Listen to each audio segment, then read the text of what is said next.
This is Phillip C. Clarke in Washington. Amid the euphoria of détente, few Americans are aware that the Soviet Union is waging a global conflict against the U.S. and its Western allies. The Soviets call it a world system strategy, and they are striving for superiority in all areas of conflict, from local wars of national liberation, so-called, to political, economic, and psychological struggle.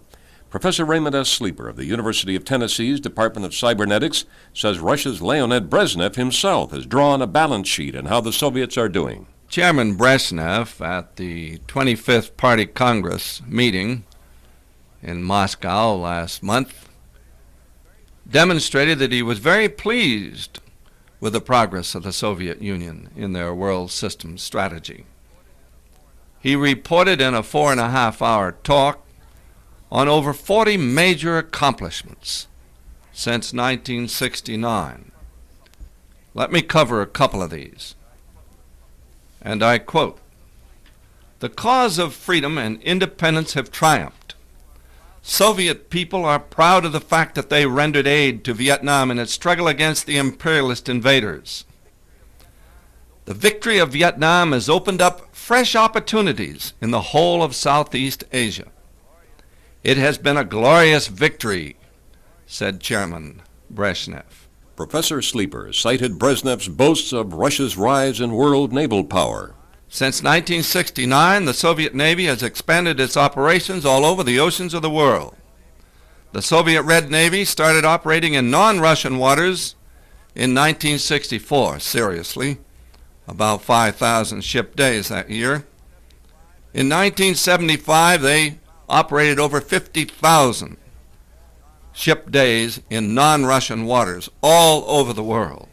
And Red Naval Power now has the capability of challenging American or Western use of the seas anywhere in the world. He concluded his 4-hour speech by saying, "The Soviet policy of detente with the United States has been the most successful foreign policy in the history of the Soviet Union. It must be continued at all costs. Now it's time we Americans face this Soviet threat squarely. It is time to heed the words of Solzhenitsyn, who told us, in order to stop the Soviet globalism, we must not give an inch. Not a single inch." And he added, "You Americans have a fantastic spirit, but your leaders are not using it. Why don't you use your spirit to stand up for freedom in the world? No one else has the power to do it." Professor Raymond S. Sleeper. This is Phillip C. Clarke in Washington. This has been the American Security Council's Washington Report of the Year. For a transcript of today's program or a free copy of the current Washington Report newsletter, write to the American Security Council Press, Culpeper, Virginia.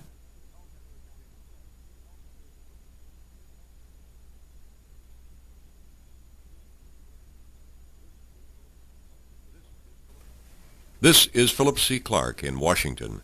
A secret 1973 agreement between President Nixon and Hanoi promising North Vietnam $3.25 billion in U.S. post-war aid has been revealed by the National League of Families of American Prisoners and Missing in Southeast Asia.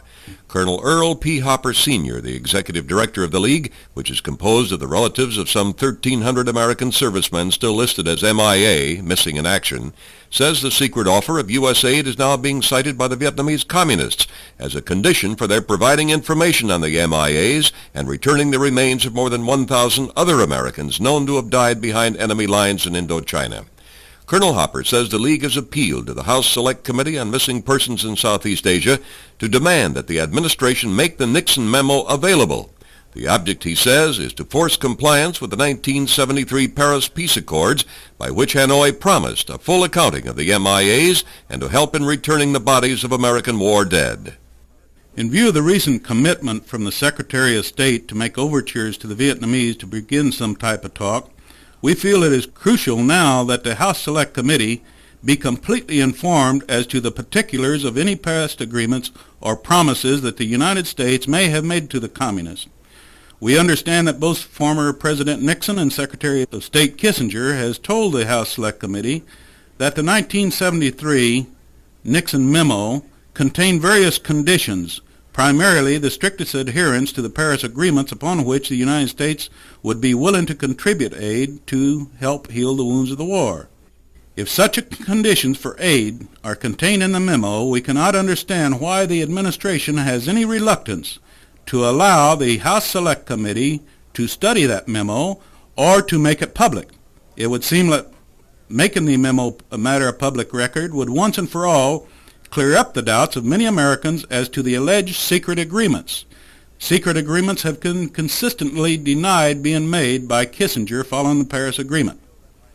We feel that by denying the request of the House Select Committee for the memo and for their failure to make it public, the administration is hindering the efforts of the Select Committee to conduct a full and impartial investigation of the POW-MIA issue which their charter calls for. At a meeting of the House Select Committee last week, Anita Lalve, a former State Department officer, testified that the only way to obtain a full accounting of the American MIAs is to provide economic aid to Hanoi.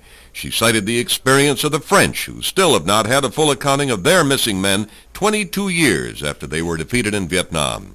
Colonel Hopper and the League of Families hope to avoid such a prolonged agony for the relatives of America's missing men. This is Phillip C. Clarke in Washington. This has been the American Security Council's Washington Report of the Year. For a transcript of today's program or a free copy of the current Washington Report newsletter, write to the American Security Council Press, Culpeper, Virginia.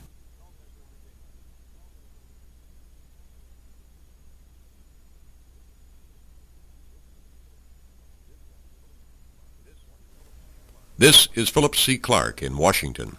As Congress ponders the perennial question of how much to spend on national defense, one U.S. Senator, Dewey Bartlett of Oklahoma, urges that the question be rephrased to ask, how much is our freedom worth? Recently, the CIA states that they may have underestimated the annual military expenditures of the Soviet Union in relation to its GNP by a factor of 100%.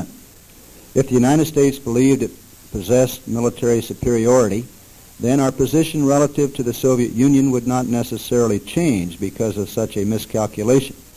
We might very well retain superiority. However, if our goal was only military parity with the Soviet Union, a serious miscalculation of Soviet capability would leave us with something less than parity, a position our nation cannot afford to accept.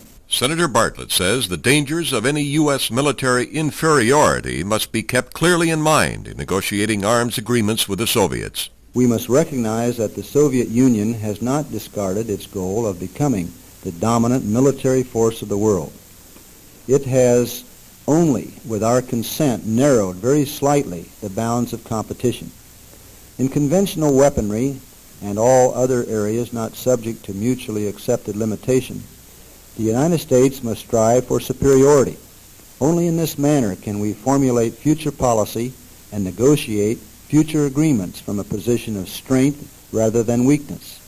If such a policy were adopted now, it would also strengthen our position in the current SALT negotiations.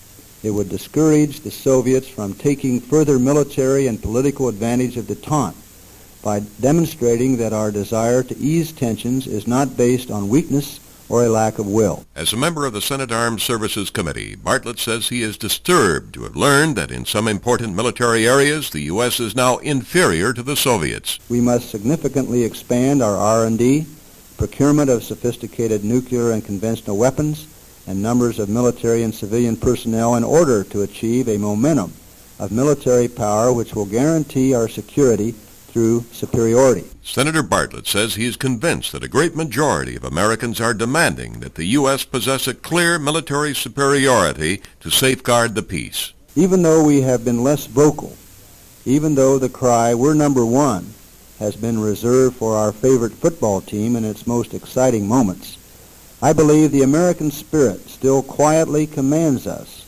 always to say loudly and proudly that we are the first, the strongest, the best, number one, and nothing less. Senator Dewey F. Bartlett of Oklahoma. This is Phillip C. Clarke in Washington.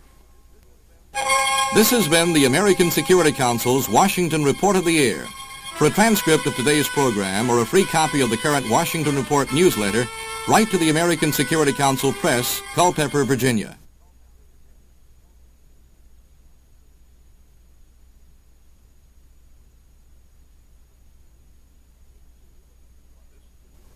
This is Phillip C. Clarke in Washington. In a move reminiscent of America's withdrawal from South Vietnam, Senator Alan Cranston is calling on Congress to halt all financial support for U.S. military forces in South Korea after 1980.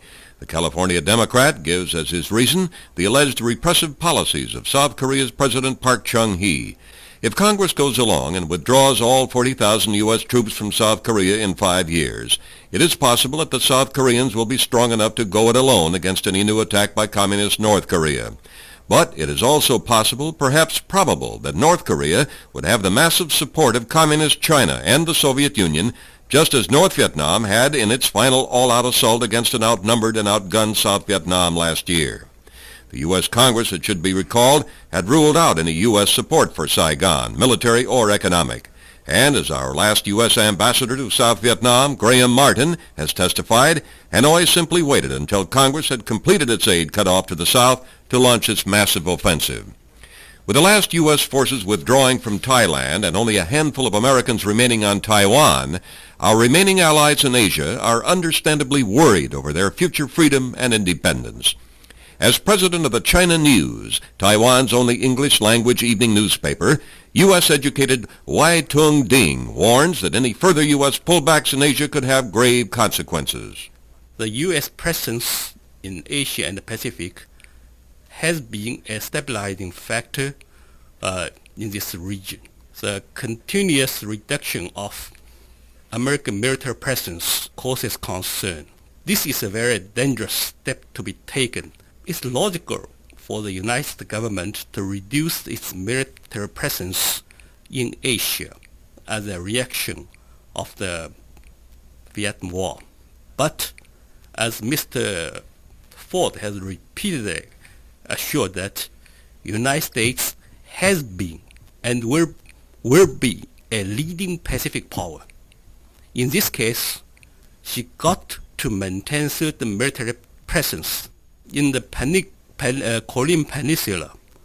The stationing of over 40,000 U.S. forces in Korea is the most effective guarantee for the peace in Northeast Asia and the protection to Japan.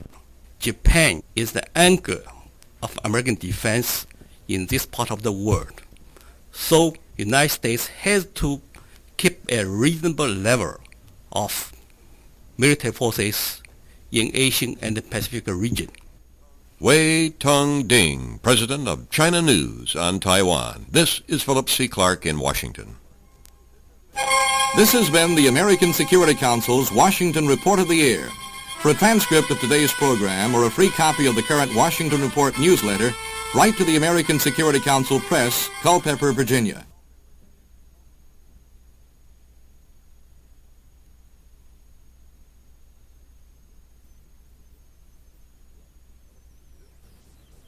This is Phillip C. Clarke in Washington. The question in the mind of many Americans these days is, what if there's another war in the Middle East? Could it be contained, or would it involve the United States in a wider world war? Just back from an extended fact-finding mission to the Middle East, William A. Johnson of George Washington University, former assistant to Federal Energy Administrator, had an opportunity to talk with both Arab and Israeli leaders on the prospects for war and peace. One of the things that many of the experts on the Arab-Israeli crisis, both among the Israelis and the Arab peoples, are in agreement with is that the likelihood of a negotiated settlement that will last for any length of time is very low indeed. That the best that the United States can hope to do for the next decade or so in the Middle East is to manage or to maintain the conventional balance of power in the region in order to prevent it from escalating to a far more serious confrontation either in the Middle East or between the great powers. Key, I believe, to the United States being able to fulfill this role is for the U.S. to maintain reasonable energy self-sufficiency so that it cannot be blackmailed or so that its foreign policy cannot be affected by these countries such that the United States is unable to play the role of stabilizing the situation in the Middle East. In my judgment, one of the problems that we face in the United States is that our energy policies are failing And because our energy policies are failing, our freedom of action, flexibility in foreign policy is being diminished. And because this is happening, the Arab-Israeli crisis is becoming far more serious. The potential for a disastrous confrontation is becoming far greater. And the end result could very well become a nuclear confrontation. One Israeli that I talked to put it very succinctly.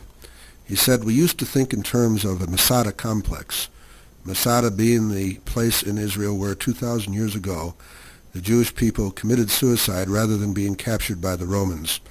He said, "Now instead of a Masada complex, we are thinking in terms of a Samson complex. This time, if the Jewish people are going to commit suicide, we are going to take our enemies with us." And I think when you have that mentality, coupled with the likelihood that the United States will not be able to continue to support Israel and to maintain the conventional balance of power in the Middle East as it has in the past, you have the makings for a very dangerous situation indeed. Middle East Specialist William A. Johnson. This is Phillip C. Clarke in Washington.